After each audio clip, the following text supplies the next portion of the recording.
Andy Kaufman was definitely an Elvis guy. I am a Beatles guy. The mixture of the two were the Rolling Stones.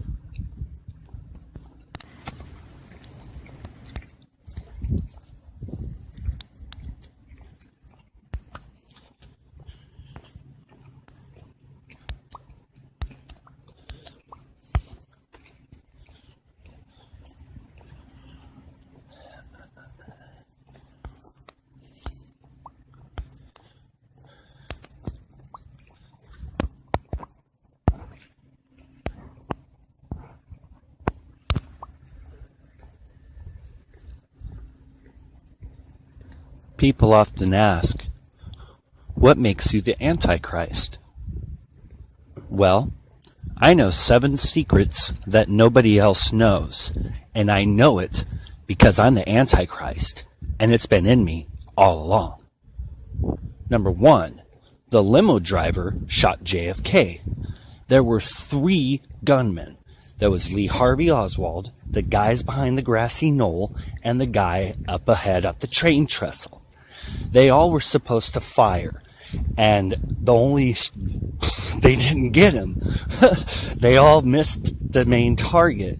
So the limo driver turned around and shot him point blank in the head. Conley got shot. Now the thing is that JFK knew that he was in danger. The thing is that he was convinced to go to Dallas by his wife. His wife coaxed him into doing it. The thing is, she knew. And her prize? Marrying the richest man in the world pretty much after he died. Number 2. 9/11 was caused by Christians.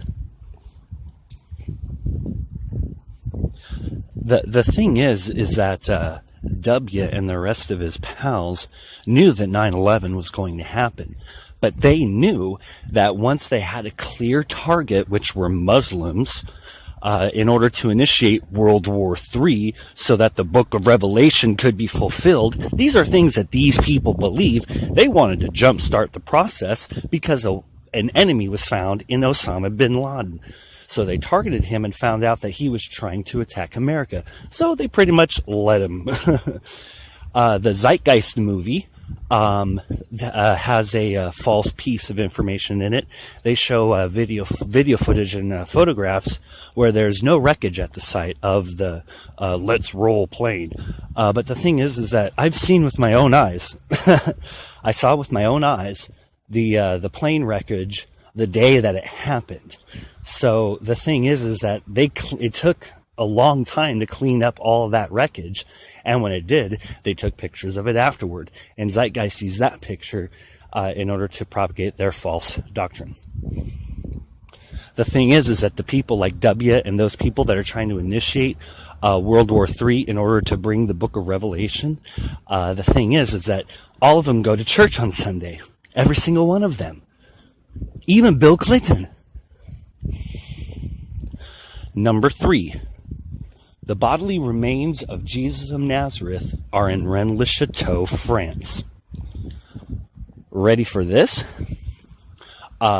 Christianity was not propagated until there was a madman by the name of Saul who was persecuting a strange sect that believed that this mad prophet was risen from the dead.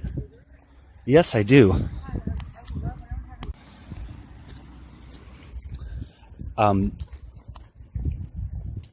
These people claimed that this mad prophet who would rail anti-Semitic,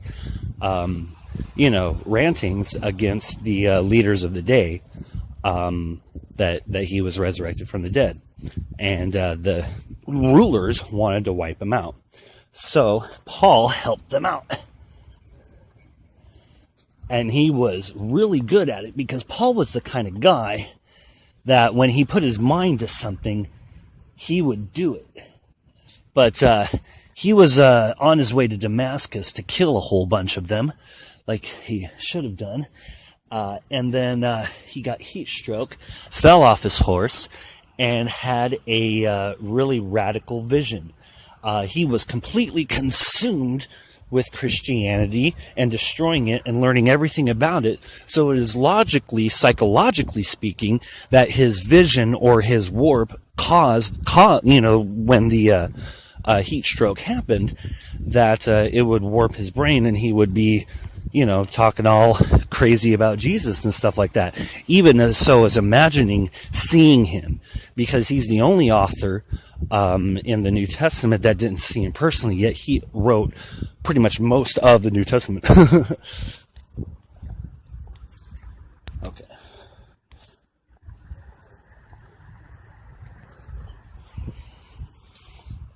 The thing is, when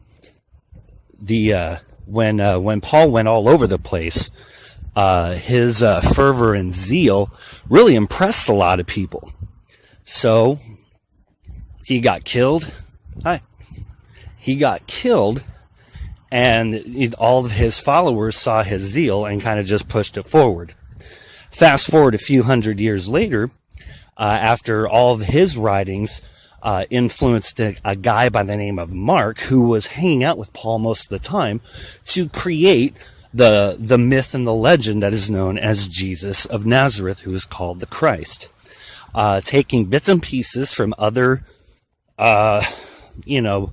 books and legends and myths, things of that nature, to construct the perfect story of the perfect man. And then the Mark Gospel was put in, and the Luke Gospel and the Matthew Gospel were written very shortly afterwards. But then a few years later, the books of John, and then there was the letters of Peter, and then the letter of James. Now, these are the major the major guys that were with Jesus. They had writings too. But the thing is that the Peter writings are really strange, because Peter was a fisherman who was illiterate. So he was speaking it and someone was writing it down. The same thing with Paul. Paul had bad eyesight because of his heat stroke. So he would speak and someone else would write it down. The person that wrote it down for Paul was Timothy. So Paul didn't actually write, like when he was at the end of one of his letters, he said that he was going to write his name with his own hand. So he didn't actually write any of this stuff. He was speaking it and Timothy was writing it down. So you can imagine that there might be a disconnect between Paul speaking and Timothy writing. I don't know. I'm just saying. But anyway, you've got Peter too, who's illiterate, so he has to speak it too. Now, James probably was literate in some ways. He ended up being the bishop of Jerusalem, and he was also the first one to get killed. The thing is that his book is very legalistic. It says very plainly that you've got to be a good person, otherwise you're not really a Christian. And if you disobey God, you deserve to be destroyed. And there's no inner outs about it. It's like very, very straight and to the point. And many modern contemporary churches have a lot of problems with that, because they want to discount that book because it commands a lot of things that people don't really want to do, because the whole religion is a bunch of baloney. Because Jesus is dead. The thing is that his body, it was taken away. It was buried away and taken away far deep. Now, you fast forward, these letters were written, and then you've got the last one, which is the best one, which is John. Now, John was a very mystical writer. His gospel included stories and ideas that weren't touched in any of them. But there were certain clues and hints talking about this man being God, and that us can attain that deity as well. Paul spoke about it in Ephesians when we become in Christ, that we are seated in the throne. He is basically saying that Christians become God. And the thing is that no Christian that I've ever met exhibits that character consistently, because it is a consistent thing, and it doesn't happen. And it's very, very, what's the word I'm looking for? Discriminatory. Take, for example, Jews, homosexuals, and blacks throughout the years.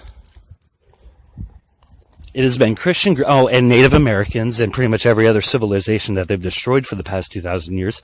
They have just completely, committed massive violence, just as bad as any other, communism or National Socialism. It's no better than them. Those don't work. Neither does that. Anyway, I'm getting ahead of myself. I'm kind of high. The thing is that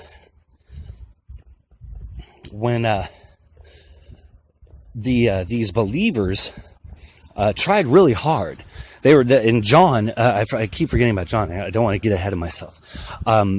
John's writings in 1 John says very plainly that if you're born again, you will not disobey the commandments of God. And the thing is that the modern American church believes that you disobey God every thought, in thought, word, or deed, every waking moment. Isn't that strange? The thing is that when a person becomes a Christian, they're supposed to be filled with the Holy Spirit. And Paul, John, Peter, James all talk about a transformation of character that is perfection. And the thing is that the modern American church teaches people that is not true. And the thing is that it's so very clear. But the thing is that back then, they took it really seriously. They took it real seriously, and they lived it. They lived it as far as to die for it. They went fucking buck wild. These guys were dying in ways that are just fucking unbelievable.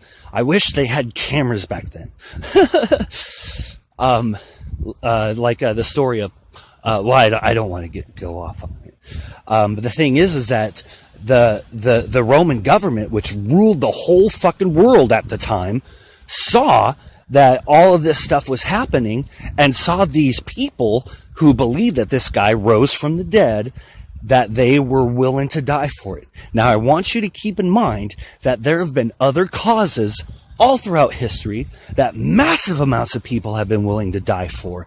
That is not a reason for that being truth, because a lot of people die in wars, Jim Jones, all that stuff,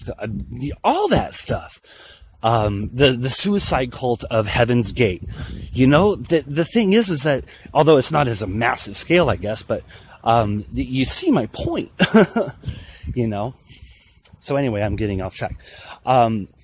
The thing is that Waco. I almost forgot about Waco.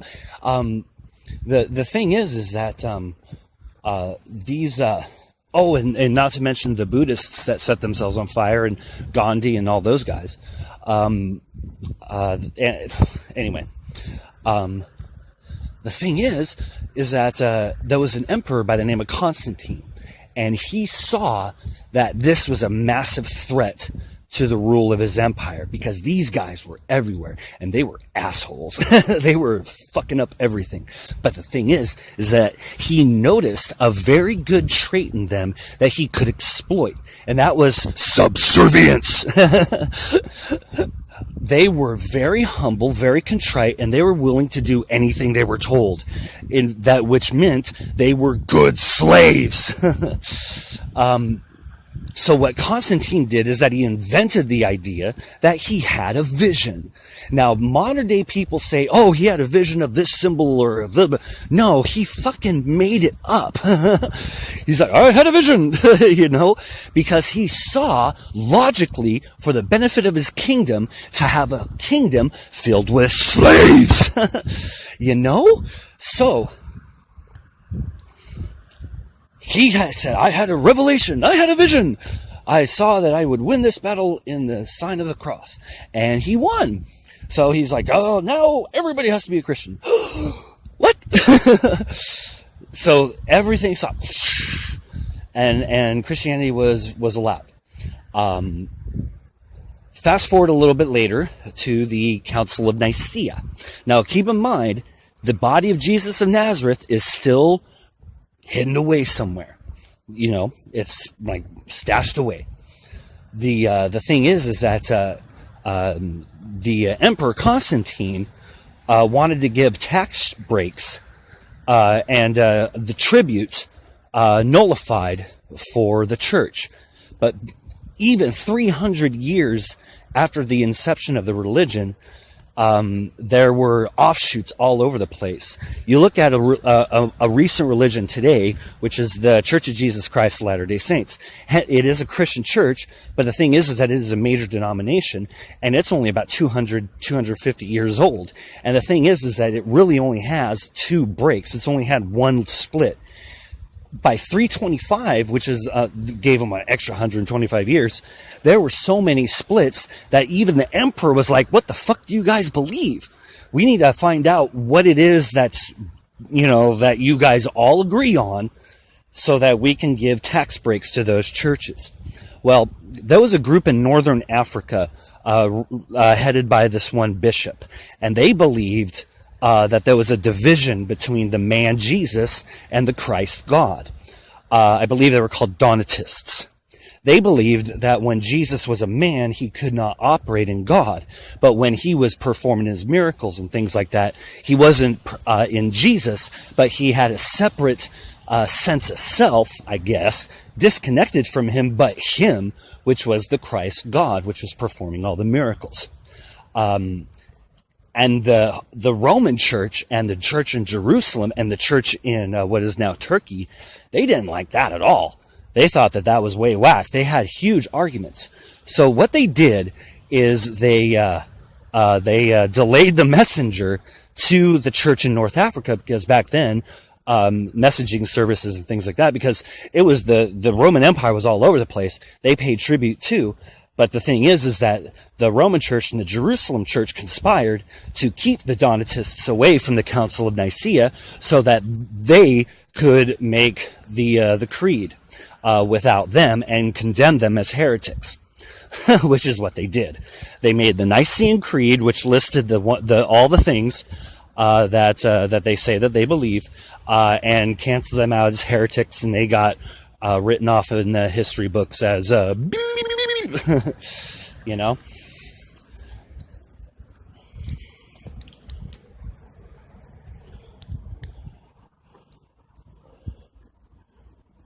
Glitter. I found glitter. I found glitter in the grave. I knew this would take a while. Anyway, so the Nicene Creed had nothing to do with the books of the Bible.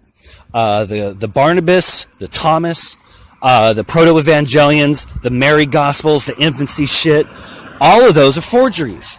None of those were written by any of the original guys.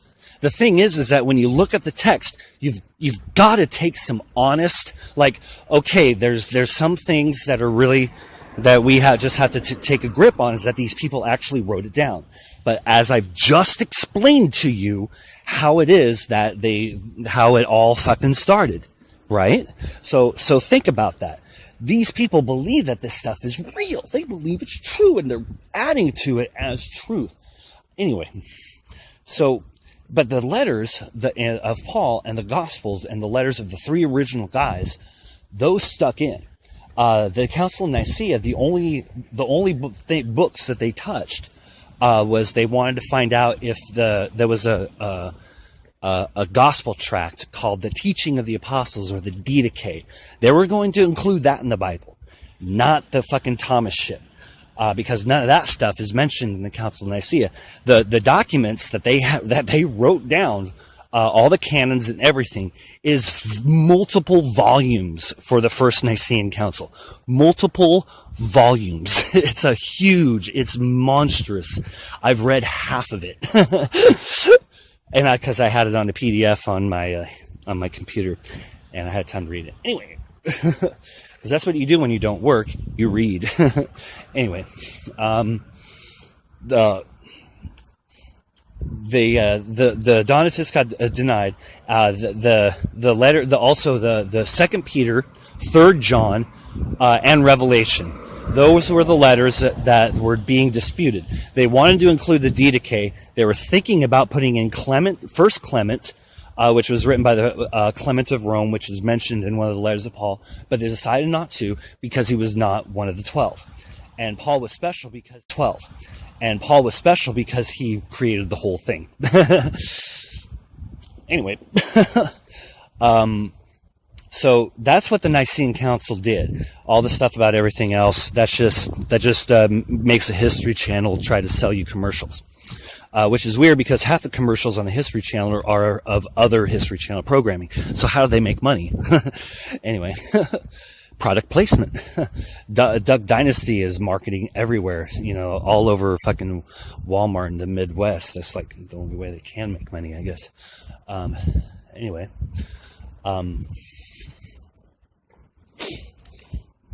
that's how Christianity started. The body was hidden away.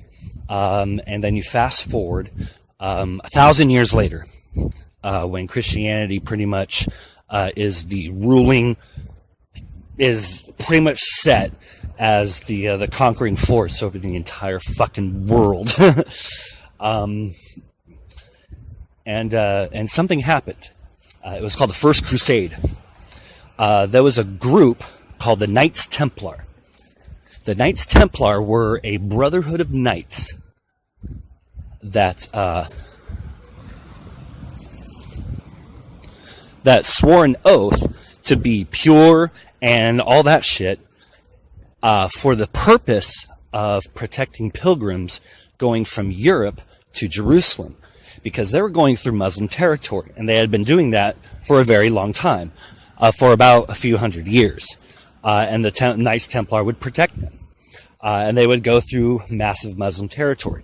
What most people don't understand, what most people don't really fucking get, because the only side of Islam that people are exposed to are the radical guys. In every religion, there's radical guys. The thing is that there's something else in Islam that people don't really understand, and that's the mystical side. There's a lot of shit in Islam that has influenced our occult and everything. Even Satanism itself was started, I'm not kidding, was started by a Roman Catholic propaganda piece against Muslims when they were trying to stop the march of Islam through Europe. So they published this piece saying that Muslims were Satan worshippers, and then outlined all the shit that they said that they did. And then some 17th century French people saw it, and they thought it was real, and started doing those things. And then there's like, and then after a few hundred years, people figured out, well, that's not real. Until about 100 years ago, people thought it was all real. And the thing is that in the 1600s, there was a few people that were around that invented the whole system of astrology and everything else that we use today. People don't realize that tarot, astrology, and all that shit is not thousands of years old. It was created in the fucking 1600s. It was completely invented by people like that. The oldest documents only go back to the 1600s for a reason. Anyway, the Knights Templar had access to Islamic mysticism, and they experimented with it. They were interested in finding out what these people could do, and it influenced their religion, and it made them more pure and better fighters, and able to better to get the pilgrims through without having to shed any blood. Does that make any sense? Am I making any sense? Okay, so the Knights Templar, when the First Crusade happened, the big huge shit, they wanted to take back Jerusalem, and the Pope was crowned a king, and the Holy Roman Empire was full going, and he's like, okay, we're going to go after Jerusalem now. And the Knights Templar said, sign us up. So they sent him in there. Went in the First Crusade. And they were doing well. Until one day, all of the Knights Templar stopped what they were doing, and they all left. All of them. And they all left for France. And they went there, and they started worshiping an idol by the name of Baphomet. And they started doing some real heavy sorcery, and they started becoming very wealthy, and they gained a lot of power real quick. So what was the only thing that could happen? They were a direct threat to the Roman Empire, the Holy Roman Empire. So guess what they did? They took them and slaughtered them on Friday the 13th.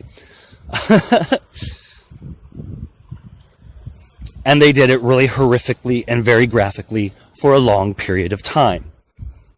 That would make an interesting movie. You want to do a Jesus movie about the Templars? Yeah.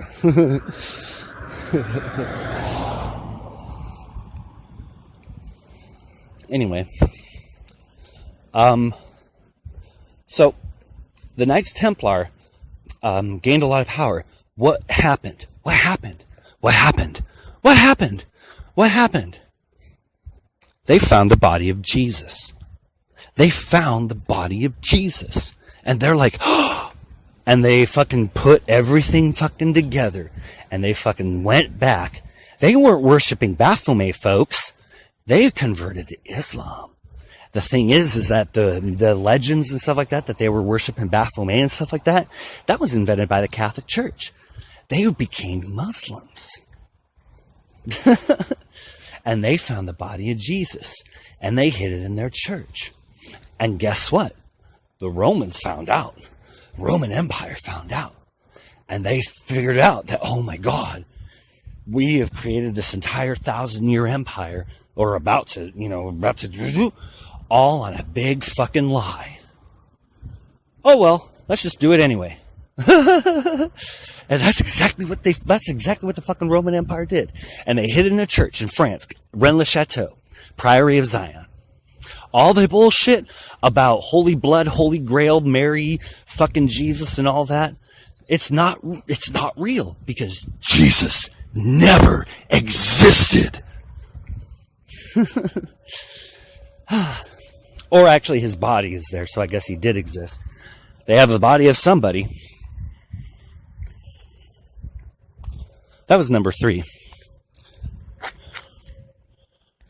That was a long one. Number 4. George Washington was a Muslim. The thing is that the Knights Templar discovered a lot of mystical secrets. And the thing is that they knew that they were going to get killed. I mean, they probably were really smart. They could speak multiple hard, dead languages. Fluently. These guys were smart.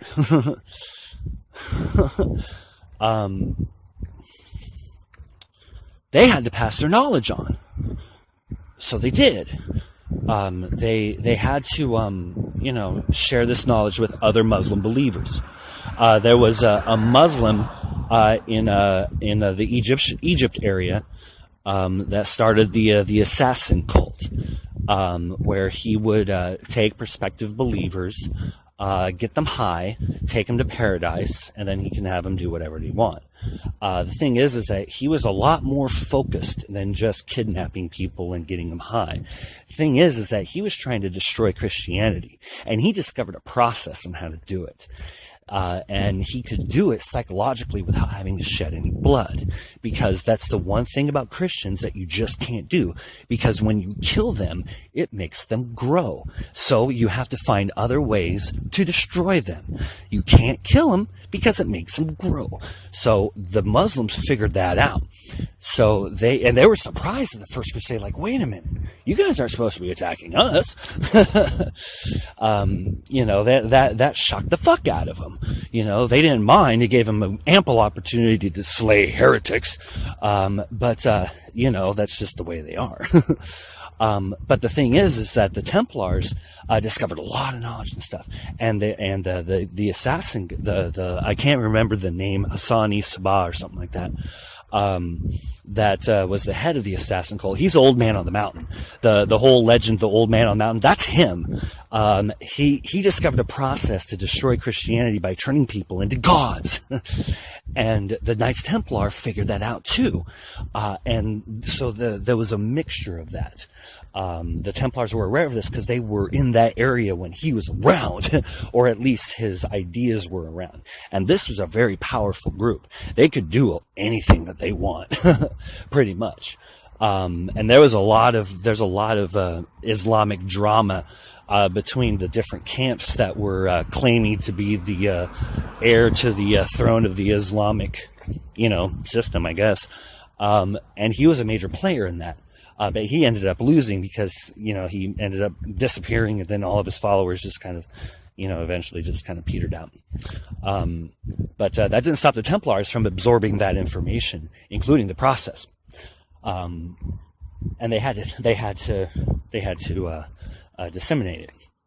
And they did that through secret Muslims who were trying to convert Christians in Europe at that time. And these were people who were very, very smart. These were Islamic scholars who were trained from birth to infiltrate Christian groups and Christian societies in order to convert them to Islam. They were very smart, very sharp, and they could, utilize the process in their attack very, very, very, very well.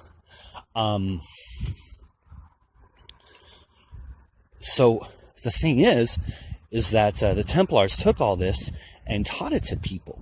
The groups that came out included the guilds, because back then, there were guilds, and like we think of Dungeons and Dragons, there's the Thieves Guild and the Fighters Guild and shit like that. Well, they had the Carpenters Guild and all that shit, including the Stonemasons Guild, where all the stonemasons would get together and they would, you would build that and you build that, and, they say, hey, who are you? You can't, because they wanted to work. So the Islamicists would learn geometry and become stonemasons because they were really smart and they're really good at it. But back then, you couldn't make spheres because Muslim mosques were spherical. And the Roman Church, the Roman Empire was like, you can't have any churches that have any resemblance whatsoever to a mosque. So no spheres. And the stonemasons at that time, they were infiltrated by by Muslims because they were good at it, because they were smart. The numeric system that we use today, 1, 2, 3, 4, 5, the numbers and the number 0 were invented by Islamic scholars. They were Muslims. They believed that Allah is God and that Muhammad is his prophet. And that they don't believe that Jesus is the Christ. And we use their number system. And they were able to build the churches. So they went in and they became stonemasons. And what they would do is they would go and they would find people. They would find people that were, that saw that Christianity was a lie, because they knew, the higher ranking people knew that Jesus is dead and it's all a lie. They knew that, and they converted to Islam because of that. But you can't just come out and say that to somebody living in 1200 AD. You have to ease them into it, which is why the process was instituted by the stonemasons, which was the 33-level tier system that the Freemasons use today. It mimics that. You're given a little bit of information that breaks down little pieces, because people are stupid. You can't give them too much information at once because it overloads them, and they just say, I don't want to know. They're like, whatever. So they devise a system where you get a little bit of this, a little bit of that, that breaks down the psychological constructs that reading the Bible causes. Because the Bible is written in such a way that it causes people to build massive psychological constructs that are almost impossible to destroy in normal methods, because it is so well done. The people that wrote the Bible in the 1600s, they were a sect of Christians known as the Puritans. They were Calvinists who tried to live as ascetic and pure, quote unquote, as possible in everything that they could do. You think of like the Quaker Oats guy. that's what they looked like. They looked like the guy from the Quaker Oats, that's on the Quaker Oats guy. And they translated the Bible from Hebrew, Greek, and the little bit of Aramaic that's in the book of Daniel, which is like a chapter and a half. That's all the Aramaic that's in the Bible. And they would reference the Latin Vulgate, which they did in certain parts, to compare the translation, because for 1,000 years the Latin Vulgate was the authorized version of the Bible, until the Puritans translated these documents, which were 1,500 years old, into English, which is the Bible that we still use today. The thing is that these stonemasons knew the secrets of the Bible. People say, "Are there secrets of the Bible?" Yes, there are. Is there a Bible? The thing is that you're going to find, when you do a Bible code the way that people do it, you're going to find what you're fucking looking for. You're going to find it. This is all residential. I guess I'm going back.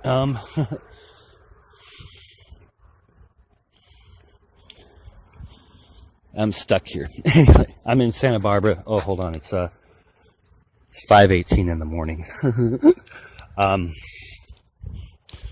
So the stonemasons found the secrets of the Bible, and the secrets of the Bible are not the Bible code, nothing like that. What it is that there was one writer of the New Testament who knew that it was false, but he saw the benefits that it could do. So he invented new stories to supplement the myth, but put things in automatically to kind of get people who are higher up in their thinking process and in their spiritual process that can recognize the clues.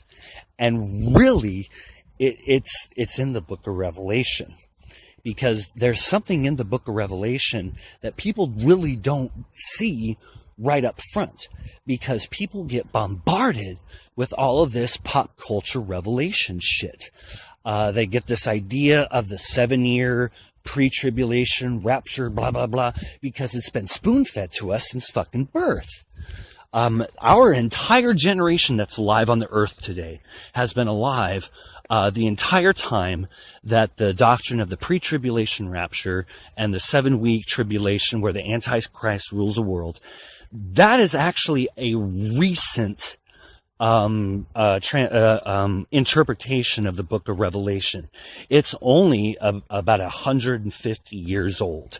Before that, for 1,500 years, the official doctrine of Revelation is that it was already fulfilled by the Roman Empire in the first 200 years. And the destruction of Jerusalem was the focal point of the book of Revelation. The thing is that the book of Revelation was not talking about the future. What the book of Revelation was talking about was the past. The book of Revelation was unveiling to people what happened in 70 AD. Does that make sense, people? Are you seeing that? Let me repeat that really carefully. When John wrote the book of Revelation, he says in the book, this is far to come.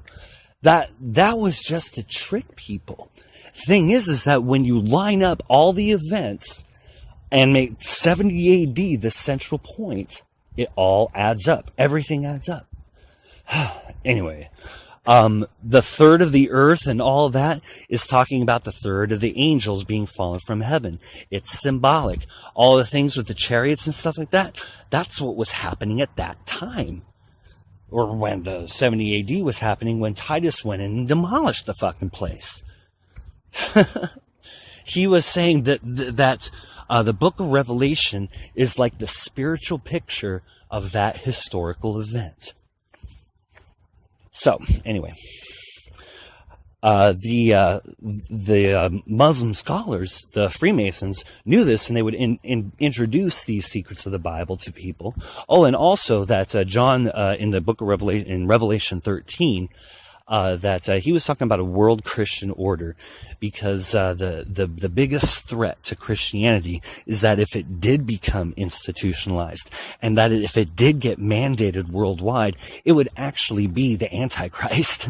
And you look at George W. Bush and all of those guys, and that's what they fucking are. This is a guy who purposely went to war and purposely allowed people to die so that he could see the book of Revelation fulfilled when it's not even real.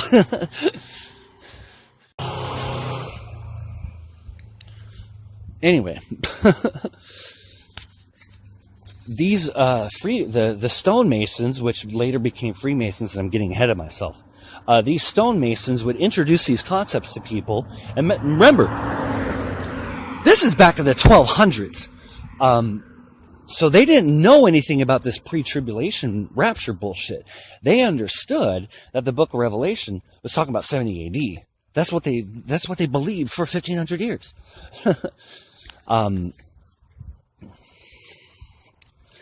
Anyway, the thing is that what's it called? The stonemasons eventually got discovered by the Catholic Church. Eventually, they were getting way too powerful, and then the churches started becoming spherical. They started introducing Islamic concepts into the architecture of some of the churches, and they started becoming, wait a minute, something's not right about this. So the Romans went in, and this guy by the name of Ignatius Loyola started a group called the Society of Jesus, which is known as the Jesuits today. Side note, our current Pope, Pope Francis, not only is he the first Pope that's had a name with no numeral since like 600 AD, but he's also the first Jesuit Pope. He's the first person that's a part of the Society of Jesus, started by Ignatius Loyola, who eventually would spearhead the Inquisition against Islam in Europe, because people think, oh, he was after witches. No, he was going after Muslims, guys. he wasn't butchering witches. They didn't exist back then. They were Muslims. You know, we're being lied to, and we're swallowing it. Anyway, the thing is that the current Pope, the Jesuits made an oath that they would never rise in rank higher than cardinal. But once one eventually got into archbishop or some shit like that, they're fuck it, might as well make him a pope. Anyway, I digress. Like I was saying, Ignatius Loyola, Society of Jesus, spearheaded the Inquisition, which was going after Muslims, including stonemasons, because they were building churches that were starting to look like mosques. And they're like, wait a minute. And so they started infiltrating. Jesuits were really smart. They were the Christian answer to the Islamic people who were infiltrating, because they realized, we've got spies. We've got to make some of our own. And they did. That was the Society of Jesus, the spies of the Roman Catholic Empire, or the Holy Roman Church, or the Holy Roman Empire, whatever you want to call it. They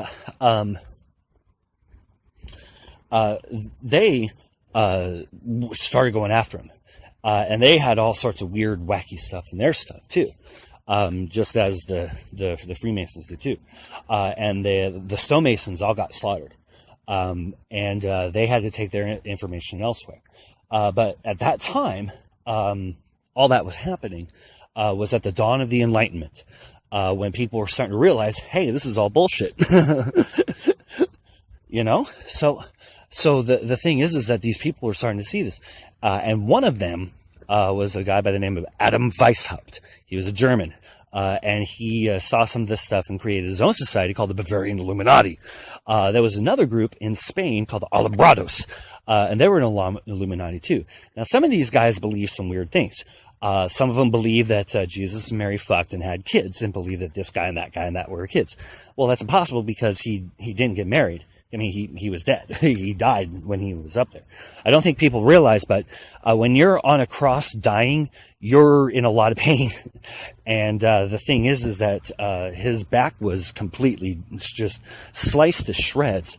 So the pain was even worse, because when you've got a spike in your hand and you're hanging from a post, when you're hanging on, and you've got the spike in your feet, when you're hanging, you can't breathe. You have to lift up. And when you do, you scream because it hurts so much, because you've got the bone scraping against the nerves, and you're pushing with the nail and the bone, and your feet, it hurts. And you're screaming the whole time and taking a breath and going down and asphyxiating. Because when you're hanging on that, and when you hang, you can't breathe. You asphyxiate. So eventually they just get so weak that they just can't pull up anymore, and they just asphyxiate. They don't die from the blood wound. They die from asphyxiation because they can't breathe. That's why when Jesus was dead and they poked a thing in his side, that he spit out water, because he asphyxiated. Water filled up in his lungs. They make a big deal out of shit. You know, it's not like, you know, whatever. Anyway, the thing is that he died.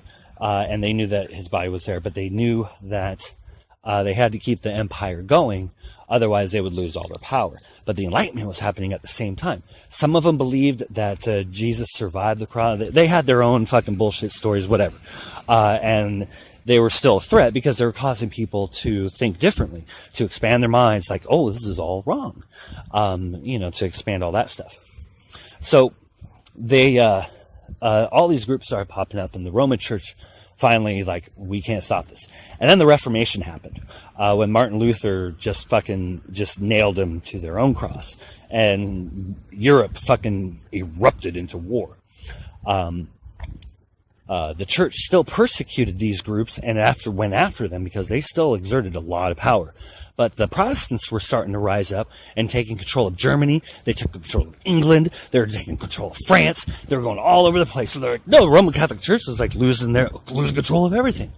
So, and then eventually the Protestant church just started taking over.